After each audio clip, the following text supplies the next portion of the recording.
which will certainly, I'm confident, much more quickly bring effective treatments and perhaps even the holy grail of a cure for Alzheimer's disease.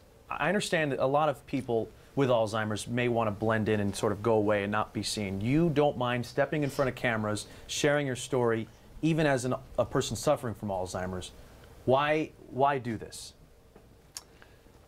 I have a very straightforward answer for that. I have a personal mantra that I live by and have for many, many years. And that it's always better to be part of the solution than to just be part of the problem. So I step out and put myself out there and speak and talk to people about Alzheimer's, make sure that people understand it. And I try to be the face of Alzheimer's for everybody that I can get in front of. And I hope that it helps them to better understand that the classic picture of the Alzheimer's patient, a very elderly person, infirm, unable to take care of themselves in a wheelchair, is not necessarily the picture for everybody with Alzheimer's disease. And I'm very, very fortunate to be connected with the Alzheimer's Association.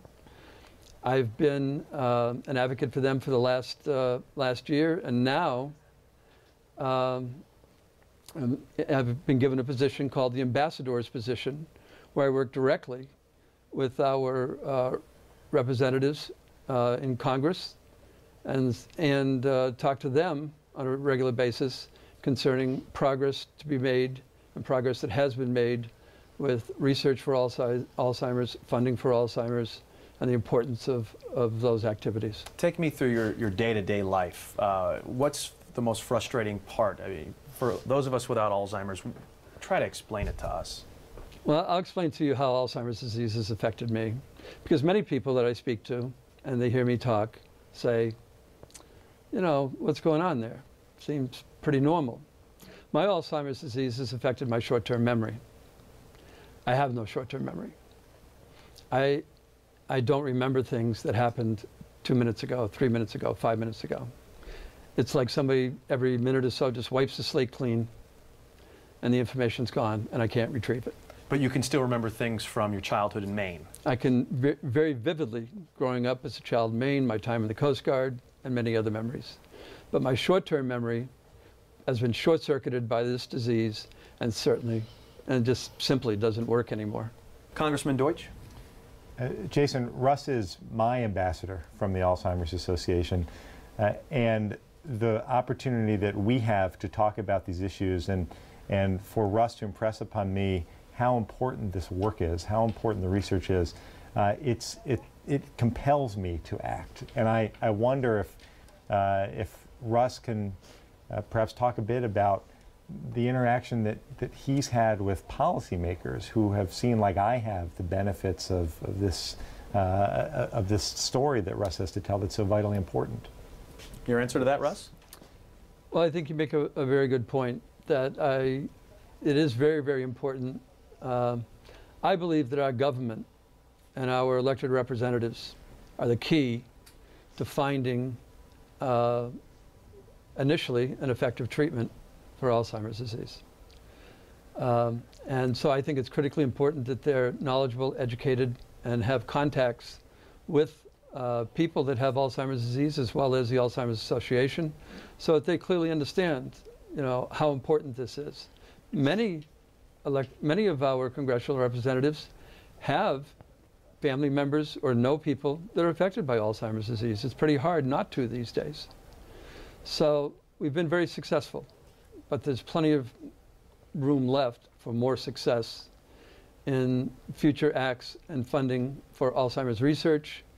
And I'm very confident that we're going to continue to work very hard and successfully with people like Congressman Deutsch to ensure that that funding becomes available and we continue to make progress.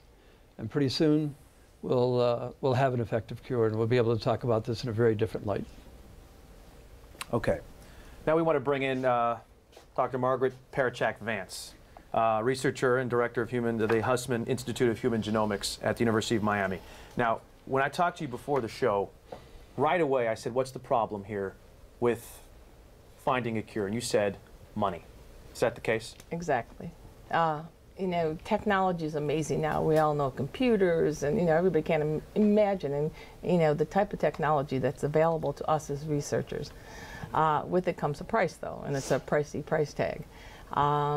You know, no one individual group can do it alone. The Alzheimer's Association is amazing. They heavily fund our research at but you know, they have to partner with NIH, Department of Defense.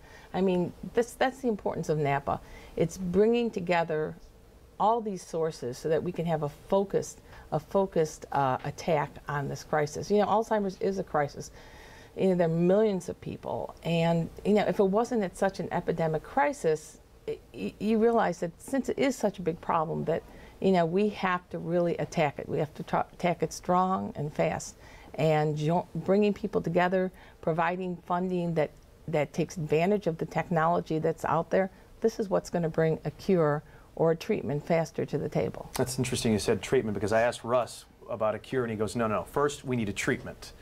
Are we making steps there, and what do we need to make more steps there? We are making steps. Within, you know, I'm a human geneticist, and within the past year, we have made tremendous strides in the genetics arena. We hadn't, you know, since over the past decade, this past year has been amazing. We've put together major consortia funded by the United States, has put together a large consortia funded by the National Institutes of Health, bringing together over 50 researchers across the U.S. working together to find genetic genes or genetic risk factors, because these genes are targets. The Alzheimer's Association has taken it a step further and has allowed us to join together in an international consortium and supported that, where we're getting together with all the countries in Europe that are working on Alzheimer's. And you know, this is amazing. We've identified 10 new genes within the past 2 years that will be new targets and lead us into new pathways. And this is what we need. We desperately need targets for treatments that Russ is talking about. What about prevention? Things people can do ahead of time to try to prevent or delay this disease? Yeah. This is now, there's been a lot in the literature, and there was a lot of discussions this summer in Paris about lifestyle changes, in terms of diet and exercise, both physical and mental. And I think there's a body of literature now coming together. And again, you know, this is something that needs to be really collated and looked at in, you know, in a large group of individuals, not small studies here and there. And this is what NAPA can do. It can bring together all the resources to help us, you know, address not only treatment and hopefully eventually someday cure, but treatment and prevention. We know who's at a higher risk. We can tell somebody's at a higher susceptibility now, or at least, you know, identify with, you know, individuals at higher risk. And, you know, it'd be great if we could, you know, delay progression, or, you know, prevention, or if, you know, and then follow that with some sort of treatment. Julia Barron-Sosnick. Julia, your husband has Alzheimer's disease. You are a full-time caregiver for him. You've had to basically give up your career to do this. Is this right? Tell me your story. I want to thank you for giving me the opportunity to speak about a subject that I'm passionate about, and that's the care of my husband. He was diagnosed in his early 60s with frontal lobe dementia and aphasia. So he has lost his ability to speak. As you may have heard, Alzheimer is a disorder that is completely different than any other disease. It is physically, emotionally, and financially draining. I did have to leave my executive position to take care of him. Then, due to my husband's paranoia and his loss of reasoning and understanding, I got hit with a double whammy, and that is I have to have a guardianship. My husband was too far along where he would not understand how to sign the dual power of attorney. We need to put judges in the court system that have been properly trained and understand what this disease is about. Realistically, they need to know what it is to care for someone with